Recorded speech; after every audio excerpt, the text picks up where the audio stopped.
السلام علیکم ورحمۃ اللہ وبرکاتہ۔ یہ بہت چھوٹے درجے کی چیز ہے، میری تمہارے ویسی صاحب کی، تم بچیوں کی بچوں کی ایک ہی منزل ہے کہ یا اللہ تو راضی ہو جا۔ اللہ تجھے مرنے سے پہلے حاصل کرنا ہے، ڈھونڈنا ہے، پا لینا ہے، راضی کر کے مرنا ہے۔ لیتک تحلو والایام مریرۃ ولیتک ترضی والانام غضاب ولیت الذی بینی وبینک عامر وبینی وبین العالمین خراب ولیت الشراب من ودادک صافیا وشربی من ماء المعین السراب فاذا صح منک الود فالکل حین وکل الذی فوق التراب التراب۔ اللہ کو پاتے ہوئے جو سودا کرنا پڑے کر جاؤ۔ عبداللہ بن حذیفہ کو رومیوں نے پکڑ لیا، صحابی ہیں، ان کو آگ میں ڈالنے لگے تو وہ رو پڑے، تو لوگوں نے رومی بادشاہ سے کہا کہ یہ رو پڑا ہے، ڈر گیا ہے، ان کا لے آؤ، میرے پاس لے آؤ۔ ان کو واپس لائے تو رومن بادشاہ نے پوچھا کیوں روئے ہو، موت سے ڈر گئے ہو؟ کہنے لگے موت تو ہمارے لیے سب سے بڑا تحفہ ہوتا ہے، میں اپنی بے بسی پہ رویا ہوں۔ کہ کیا بے بسی ہے؟ کہ بے بسی یہ ہے کہ ایک جان ہے آگ میں گرتے ہی جل کے راکھ ہو جائے گی، کاش میرے جسم پر جتنے بال ہیں اتنی میری پاس جانیں ہوتی اور میں ایک ایک جان کو اللہ کے نام پہ قربان کرتا۔ آج مرنے کا مزہ نہیں آ رہا، اس پہ رویا ہوں۔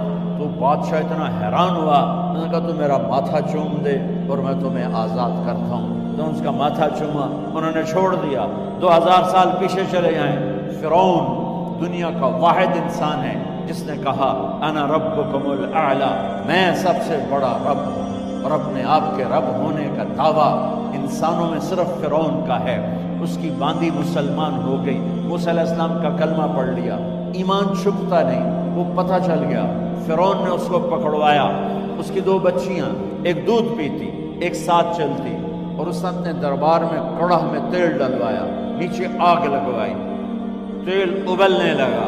جب وہ پوری طاقت سے ابلنے لگا تو اس نے فرعون نے اس عورت سے، اس باندی سے کہا یہ آگ تیرے سامنے ہے، جلتا ہوا تیل، موسیٰ کے رب کو مانے گی تو پہلے تیری بچیوں کو جلاؤں گا پھر تجھے جلاؤں گا، اور اگر مجھے رب مانے گی تو تیرے گھر کو سونے چاندی سے بنا دوں گا، تیرے گھر کو سونے چاندی سے بھر دوں گا۔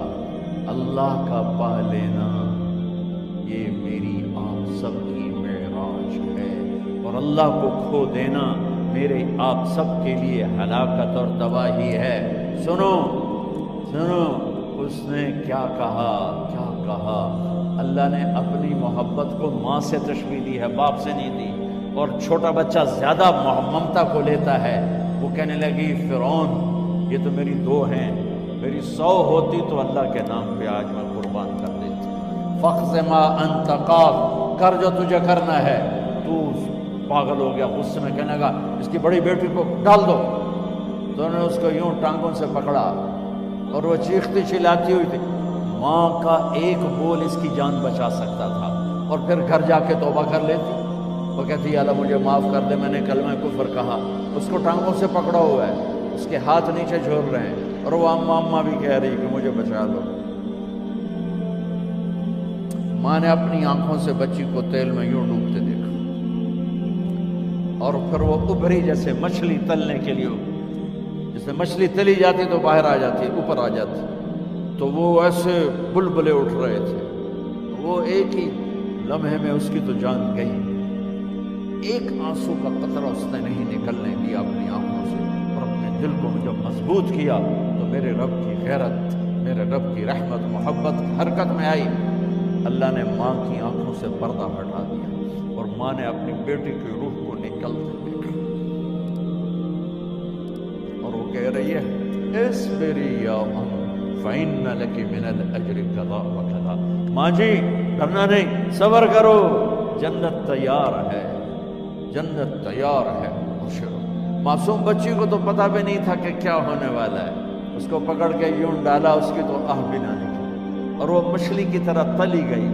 اور پھر ماں کا کلیجہ پھٹا، اللہ نے پھر آنکھوں سے پردہ ہٹایا اور انہیں اپنی بچی کی روح کو نکلتے دیکھا، اور وہ کہہ رہی ہے اسبری یا فإن لک من الاجر کذا وکذا، ماں جی تھوڑی دیر کا صبر، جنت تیار ہے، جنت تیار ہے، جنت تیار ہے۔ اللہ کو پایا سب کچھ پایا، اللہ کو کھو دیا سب کچھ کھو دیا۔ جب اس کو پکڑ کے لے جانے لگے، اس نے فرعون کو دیکھا، فرعون اس کی آنکھوں میں آنکھیں نہیں ڈال سکتا، نظریں نیچے ہو گئی اس کی۔ کہنے لگی میری ایک بات مانو گے، میری ایک خواہش پوری کرو گے؟ فرعون نے پوچھا کیا؟ کہ جب میں بھی جل جاؤں تو میری اور میری بچیوں کی ہڈیوں کو اکٹھے دفن کرنا، باہر پھینک نہ دینا، دفنا دینا۔ فرعون نے کہا تمہاری یہ خواہش پوری کی جائے۔ انہوں نے کہا میں پیچھے ہٹ جاؤ، میں نے اللہ کو جان دینی، مجھے دھکا دینے کی ضرورت نہیں ہے، میں اپنے اللہ سے ملنے جا رہا ہوں۔ سبحان اللہ، جب اللہ مطلوب ہوتا ہے تو موت محبوب بن جاتی ہے، جب اللہ کی نافرمانی ہوتی ہے تو موت سے نفرت ہو جاتی ہے، مرنا عذاب نظر آتا ہے۔ وہ چھلانگ مار گئی، اللہ اکبر کا نعرہ لگاتی ہوئی، ہڈیاں اتڑ گئیں، گوشت اتڑ گیا، ہڈیاں باقی رہ گئیں۔ فرعون نے کہا ایک ہی جگہ ڈال دو، سب کو دفن کر دو۔ دفن 2000 سال کے بعد بچوں بچیوں، 2000 سال کے بعد موسیٰ علیہ السلام کے 2000 سال کے بعد جناب رسول اللہ صلی اللہ علیہ وسلم دنیا میں تشریف لائے۔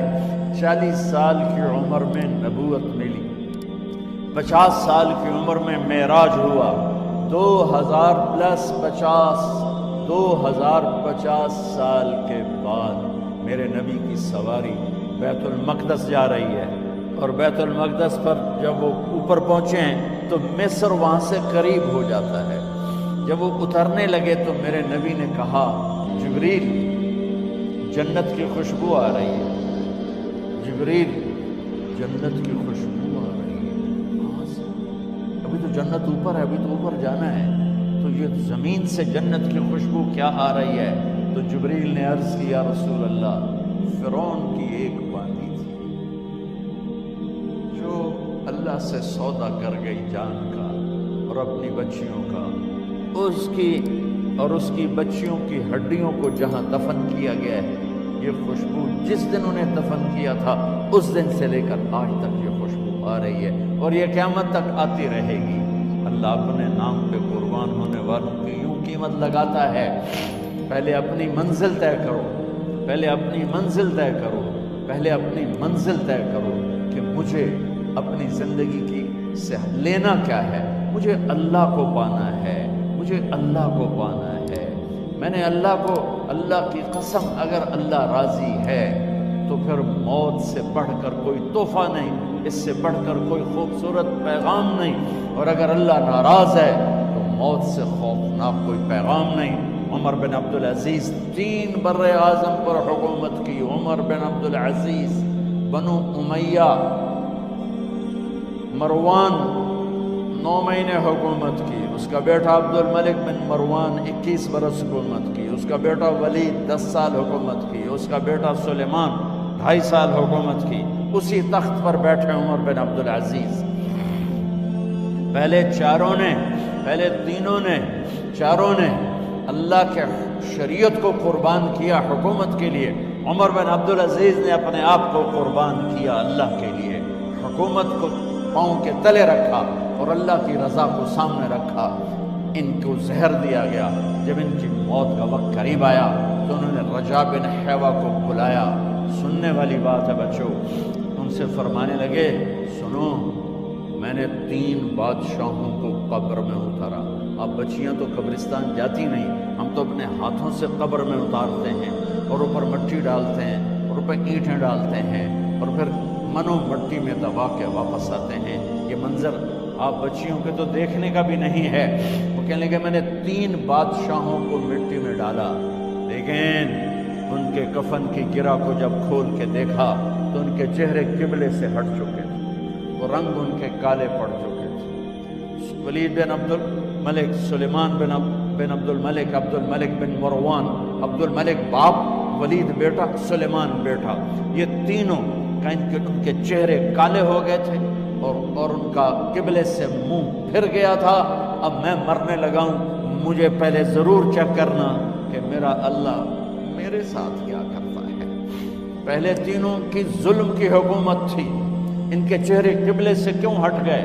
آپ کو عجب بات بتاؤں، ولید بن عبد الملک روزانہ تہجد میں کھڑے ہو کے 10 سپارے پڑھتا تھا، 10 سپاروں کی تلاوت تہجد میں کرتا تھا کھڑے ہو کے، اور قبلے سے چہرہ ہٹ گیا۔ سلیمان بن عبد الملک تہجد گزار، چہرہ قبلے سے ہٹ گیا، ظلم کیا، ظلم کیا، ظلم کیا، خون کو پانی بنا دیا، حکومت پر شریعت کو قربان کیا، رشتے ناتوں کو قربان کیا۔ اللہ نے قبلے سے چہرے، نمازیں منہ پہ مار دی، روزے منہ پہ مار دیے، حج زکاتیں منہ پہ مار دی، تہجد ان کے منہ پہ مار دی، اور ان کے چہروں کو قبلے سے ہٹا دیا اور رنگ کالے کر دیے۔ عمر بن عبدالعزیز نے اسی سلطنت کو عدل سے بھر دیا، اسی سلطنت کو عدل سے بھر دیا۔ کیسی سلطنت تھی؟ جب گورنر تھے تو 60 اونٹوں پہ سامان چلتا تھا، جب امیر المومنین بنے تو بچے کہنے لگے ماں سے، بچے بچیاں 12 تھے، ماں سے کہنے لگے کہ عید کا موقع آ رہا ہے، ابا سے کہو ہمیں نئے کپڑے تو لے کر دیں۔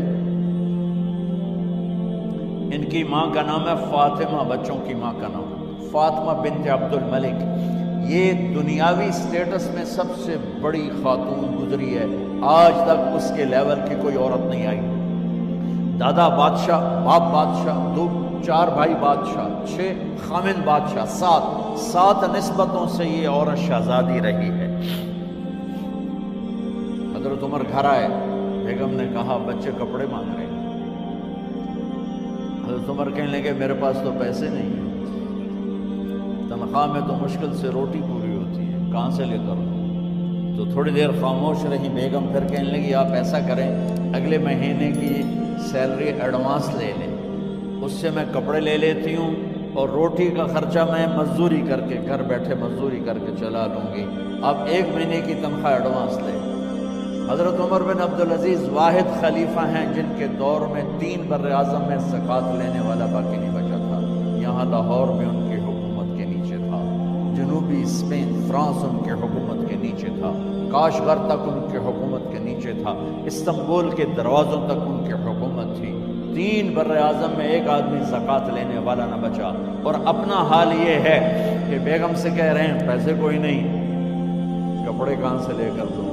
اور بیگم طریقہ بتا رہی ہے کہ آپ اگلے مہینے کی تنخواہ ایڈوانس لے لیں، اس سے میں کپڑے لے لوں گی، اور چولہے کا خرچہ، روٹی کا خرچہ میں گھر بیٹھ کے مزدوری کر کے کما لوں گی۔ تو حضرت عمر کہنے لگے ہاں یہ ٹھیک ہے۔ باہر آئے وزیر خزانہ مزاحم، انہیں بلایا کہ بھائی ہمیں اگلے مہینے کی تنخواہ ایڈوانس چاہیے، یہ تنخواہ والے لوگ بیٹھے ہوئے تنخواہیں لیتے ہیں۔ اس نے کاغذ قلم آگے رکھ دیا، کہا حضرت یہاں لکھ کے دے دیں، آپ 1 مہینہ زندہ رہیں گے میں تنخواہ دے دیتا ہوں، آپ مجھے لکھ کے دے دیں آپ 1 ماہ زندہ رہیں گے میں آپ کو تنخواہ دے دیتا ہوں۔ چپ کر کے اٹھے، ایک لفظ نہیں بولے، گھر گئے۔ حضرت اپنی بیگم فاطمہ سے کہا بیگم بچوں سے کہہ دو کہ باپ کے پاس کپڑے لے کر دینے کی سکت نہیں ہے، اور خزانے ایسے بھرے پڑے تھے کہ زکوٰۃ لینے والا کوئی نہیں تھا۔ عید کی نماز ہوئی، نماز کے بعد جب ساری فیملی ملنے آئی اور بچے بھی ملنے آئے تو ان کو دیکھ کر ان کی آنکھوں میں آنسو آ گئے۔ کہنے لگے بچوں آج تمہیں دکھ تو ہوگا اپنے باپ پر کہ ایک جوڑا کپڑا بھی لے کر نہ دیا عید کا۔ تو ان کے ایک بیٹے نے کہا ابا جان آج آپ بڑے خوش ہیں، ہمارا سر اونچا ہے کہ ہمارے باپ نے مسلمانوں کے مال پہ ڈاکہ نہیں ڈالا، ہمیں قربانی کا بکرا بنایا، لیکن مسلمانوں کے مال میں خیانت نہیں کی۔ یہ ان کا طرز حکومت تھا، اس طرح انہوں نے حکومت کی۔ گھر میں تشریف لائے تو بیٹیوں سے بات کی تو انہوں نے منہ پہ ایسے دوپٹہ رکھا ہو، منہ پہ دوپٹہ رکھ کے بات کرے تو فرمانے لگے کپڑا تو ہٹاؤ، دوپٹہ کیوں رکھا ہوا ہے؟ تو گھر کی خادمہ زور زور سے رونے لگی، کہنے لگی امیر المومنین آج آپ کی بیٹیوں نے کچا پیاز توڑ کے روٹی کھائی ہے تو وہ اس کی بو ہے منہ میں، آپ کو بو سے نفرت ہے اس لیے منہ پہ کپڑا رکھ لیا ہے۔ تو حضرت عمر اتنا روئے کہ ان کی داڑھی تر ہو گئی۔ کہنے لگے آخر میں جب تھوڑا آسرے میں آئے کہ میری بیٹیوں تمہارا باپ تمہیں بڑے اچھے کھانے کھلا سکتا ہے لیکن میں جہنم کو برداشت نہیں کر سکتا، میں جہنم کی آگ برداشت نہیں کر سکتا۔ اب مرنے کا وقت آ گیا۔ جب وہ گورنر تھے تو 60 اونٹوں پہ ان کا سامان چلتا تھا، اور جب وہ امیر المومنین بنے تو عیادت کے لیے لوگ آ رہے تھے تو سالے عیادت کے لیے آئے، فاطمہ کے بھائی۔ کپڑے دیکھے امیر المومنین کے تو بہن کو ایک طرف کر کے فرمایا، بڑے نیک سرداروں میں سے تھے یہ مسلمہ بن عبد الملک، کہنے لگے امیر المومنین کے کپڑے تبدیل کروا دو، لوگ پوچھنے آ رہے ہیں تو میلے کپڑے اچھا نہیں لگتا۔ کہا جی بھائی کرواتی ہوں۔ اگلے دن جب وہ حال پوچھنے آئے تو پھر وہی کپڑے تھے، تو انہوں نے ان کو الگ جا کر کہا بہن میں نے تمہیں کہا تھا کپڑے بدلوا دیتی، کیوں نہیں بدلوائے؟ تو وہ رونے لگی، کہنے لگی کہاں سے بدلواؤں، جوڑا ہی ایک کہاں سے بدلواؤں؟ اور حکومت کتنی تھی؟ 3 بر اعظم، 3 بر اعظم کی حکومت۔ ہمارا تو پٹواری امان کا نہیں ہے، وہ 3 بر اعظم کی سلطنت لے کر ایک جوڑے میں اللہ سے ملنے جا رہے ہیں۔ جب ان کا انتقال ہوا، سلیمان بن عبد الملک کی ڈیڈ باڈی جب قبر کے قریب لائے اتارنے کے لیے تو ایسے ایسے ہلنے لگا، اس کا پورا جسم ہلنے لگا۔ تو اس کے بیٹوں نے کہا کہ ہمارے ابا زندہ ہیں، تو حضرت عمر نے فرمایا بیٹو زندہ نہیں ہے، عذاب قبر جلدی شروع ہو گیا ہے، عجل اللہ بالعقوبہ، قبر کی پکڑ پہلے شروع ہو گئی ہے، چھپاؤ اپنے باپ کو جلدی۔ جب عمر بن عبدالعزیز کی ڈیڈ باڈی قبر کے قریب کی گئی اور ان کا بھائی اتارو، بھائی وہ باتیں شروع ہو جاتی ہیں، رومال ڈالو، چادر پکڑو، ادھر سے پکڑو، تو ایک دم ایسے ایک پرچہ ہوا میں اڑتا ہوا سب نے دیکھا، وہ آتے آتے آتے آتے آتے آتے یوں آ کے حضرت عمر کے سینے پر گر گیا۔ سب دیکھ رہے ہیں۔ جب پرچے کو اٹھا کے دیکھا گیا تو اس پہ ایک سطر پہ لکھا تھا بسم اللہ الرحمن الرحیم، اور دوسری سطر پہ لکھا تھا براءۃ من اللہ لعمر بن عبد العزیز من النار، یہ عمر کے لیے جہنم کی آگ سے نجات کا پروانہ۔ 3 بر اعظم کی سلطنت لے کر وہ جنت کا پروانہ لے کر دنیا سے گئے۔ جب ان کو قبر میں اتارا گیا تو انہوں نے رجا بن حیوہ سے فرمایا تھا 3 بادشاہوں کے چہرے دیکھے قبلے سے پھر گئے، رنگ کالے پڑ گئے، مجھے تم نے دیکھنا ہے کہ کیا ہوتا ہے؟ تو رجا فرماتے ہیں جب میں قبر میں اترا اور ان کے کفن کی گرہ کو کھول کے دیکھا تو چہرہ قبلے کی طرف فکس تھا، اور مجھے یوں لگا جیسے 14ویں رات کا چاند قبر میں اتر آیا۔ میرے عزیزو، طلبہ و طالبات، اللہ کو اپنی منزل بناؤ، اللہ کو اپنی منزل بناؤ، اللہ کو